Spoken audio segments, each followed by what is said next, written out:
السلام عليكم، نتمنى تكونوا كاملين بخير وعلى خير وفي احسن الاحوال ان شاء الله.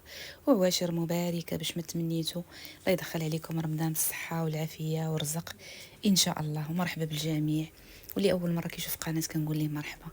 اليوم ان شاء الله جيت نشارك معكم هاد التجربه ديال باللبن اللي خدينا من عنده، قلنا نجربوه عاد نصوبوه نطبقوه، نعرفوا المذاقات ونعرفوا هذا، وعاد ان شاء الله شي نهار نصوبوا معكم ان شاء الله.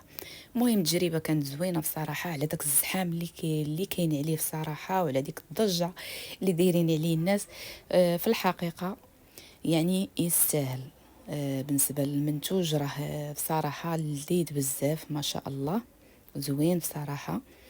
على تجربتي، بالاخص الناس اللي عزيز عليهم الحلاوه، فراه هو منتوج راه زوين. هذا ما كان.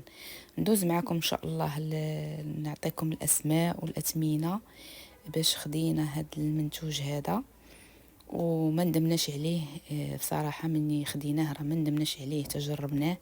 حيت بعض المرات كتاخذوا شي حاجه كتقولوا يا ريت ما خديناهاش. بصراحه ناخذوه، وممكن تعاودوا مره اخرى ان شاء الله، نعاودوا تاني ناخذوه ان شاء الله. ندوز معكم ان شاء الله المنتوجات، نعطيكم السميات ديالهم واللي عجبونا اكثر. وكاين يعني هما فرق في المذاقات والنكهات. مهمه نعطيكم ان شاء الله بالتفصيل.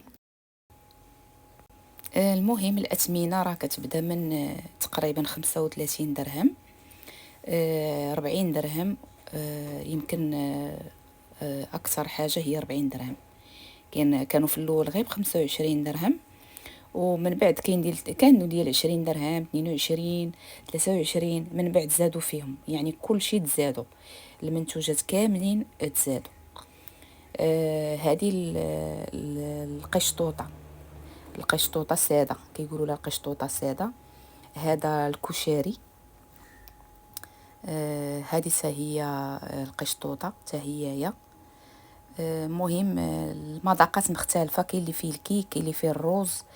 بالنسبة لهذا ديال الأوريو زوين بصراحة. المذاق ديالو هو سميتو الكشري، المذاق ديالو زوين. بصراحة المذاق ديالو راه زوين. هذا بالنسبة لهذا سميتو الكشري، المذاق ديالو زوين بزاف. هذا تا هو سميتو الكشري، تا هو المذاق ديالو تا هو زوين. بالبسكوي لوتوس،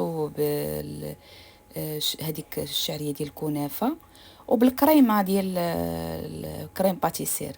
يعني هذوك باش مخدومين، هذا مخدوم بالروز باللبن، يعني الحليب، الروز بالحليب اللي كنعرفوا. غير هما مطيبينه بطريقه زوينه بصراحه، لذيذ بزاف. انا بصراحه حقرت هذاك الروز بلبن، ولكن بصراحه طلع واعر. هذه حتى هي القشطوطه ساده، تيقولوا لها قشطوطه ساده. هذه زوينه حتى هي.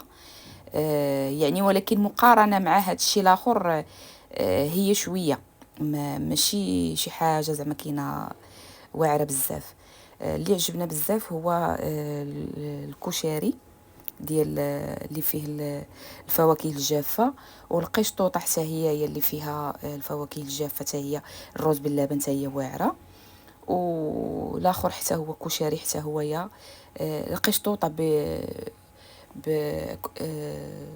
قشطوطه حتى هي.